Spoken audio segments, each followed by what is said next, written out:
In essence, through the lack of disclosure and their motion to protect the genetic genealogy investigation, the state is hiding its entire case. What's going on, guys? Hope everybody's having a great day. Please do me a favor, smash that like button for me, and if you get anything from this content, subscribe.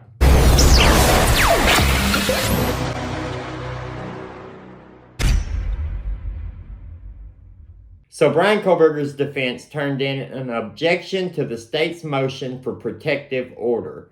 Just another motion that they're turning in because the prosecutor's trying to not give them information on how they did the DNA testing for the minuscule amount of DNA they found on the sheet that was kind of up under the sheet also on the bed with Madison Mogen. It had to be covered in that, red syrupy substance in that situation, or at least it seems like it would be.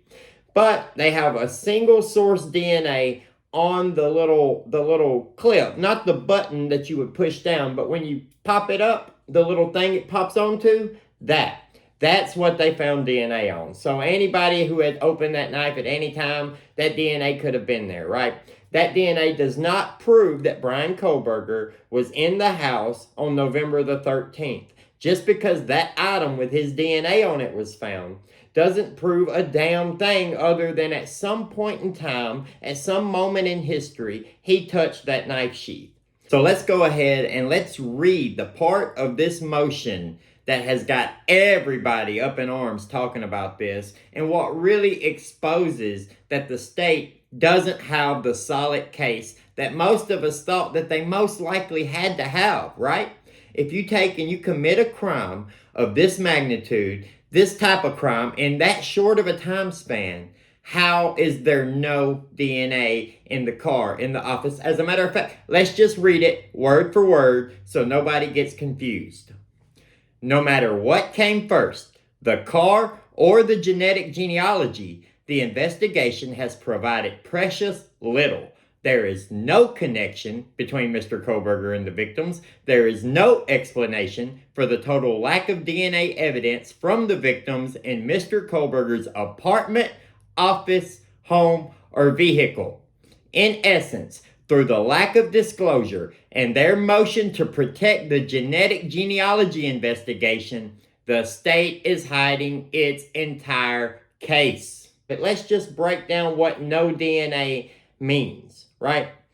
That means that Bryan Kohberger, on this limited time frame, I know they say between 4 and 425 or whatever, but when you see the videos and stuff, you can narrow that down to between like 404 and 420, and maybe even tighter than that. I'm not sure, because there's so many little things that get forgotten, but the devil's in the details, people. You have to pay attention to what's been said here to see if that matches what's being said here. Otherwise, the story's changing, the case is changing.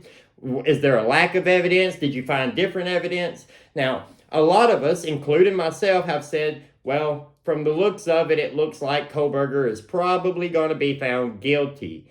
We just don't know what the evidence is that the state has. But at this point here, with the defense saying this, if what they wrote is true, the state doesn't have much of a case at all.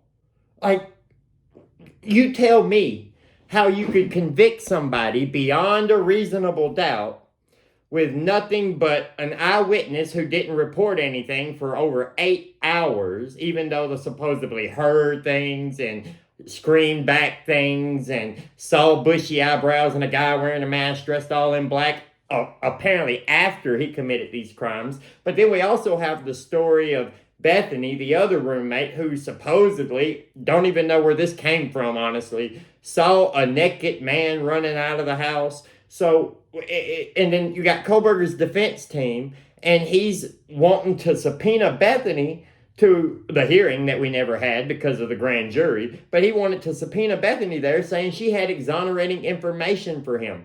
His defense have been confident this entire time that he's going to be exonerated. Is this why?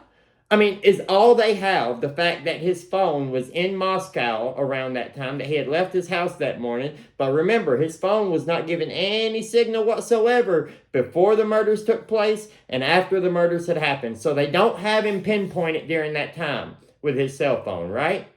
But then you have, oh, well, his DNA's at the crime scene. Yeah, but that's touch DNA that could have been there and preserved there for a very long time, because that's not a spot of that knife sheath that's going to be touched very often. If you open that button clasp with your thumb, sliding it under and popping it up, and then the next person comes and opens it the way it's supposed to be with the leather pull tab right there at the end past the button, then they're never going to touch that DNA. And obviously, whoever did do this, they wiped the knife sheath down because it didn't have anybody else's DNA on it, right? Including Bryan Kohbergers anywhere else on the knife sheath other than that one little spot where, I mean, somebody might forget, right? Somebody might not even think they touched that spot. And then we have the chain of custody to go along with that we don't really know that it's right. You got the Idaho State Lab finding trace amounts, but they couldn't put a profile together, so then it somehow gets sent out to this other lab who can put it all together, and then they tie it to Bryan Kohberger's dad. Once they finally come through,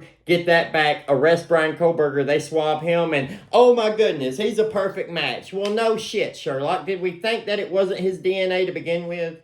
That's something that just blows my mind, because you had that come out and you had everybody acting like it's some breaking news that, yes, it was definitely Bryan Kohberger's DNA on the knife sheath. Well, we've known that from the start. But at the same time, his DNA being on the knife sheath doesn't put him in the house that night. It just means he touched that knife sheath at some time. You got to remember, you're not dealing with, oh, I want to tell you a believable story. You're dealing with proof beyond a reasonable doubt, and you don't have it when the only DNA evidence you have on a rushed crime, a crime that you say somebody took out 4 people with a knife by themselves within like 10 minutes, but somehow he had time to change clothes, that he was careful not to get it on him where he didn't have clothes, and then somehow cleaned all that off, left no trace going out, even though he was still wearing all black mask, all that shit when Dylan saw him walking out the damn door, right? Now, even though she saw him dressed that way and walking out that door, he didn't have none of that stuff on by the time he got to his car, because somehow he's a shapeshifter, I guess. He's one of the reptilian people, right? Let's go ahead and get this. Somehow he didn't carry any DNA outside, to his vehicle, to his home once he went home, to his office. I mean, come on, guys. Come on. What does this mean? There's no DNA evidence. Does the state have a case? If the state has a case, I'd like to hear it. Because just like the defense says, they're hiding it. Makes no sense, right? Makes no sense.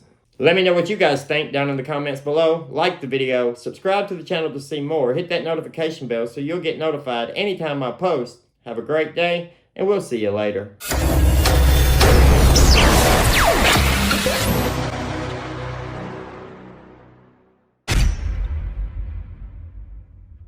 I'd like to apologize for the audio not being very good. I broke my normal microphone. I had to use my AirPod in the house. I usually use this in the truck anyway. Lately, I've been using the microphone. That's how I broke it. I ordered a new microphone. It came in. It didn't work. It was not the quality that it was supposed to be. So I sent it back. I've got another one coming. It should be here tomorrow. So this problem should be taken care of pretty soon.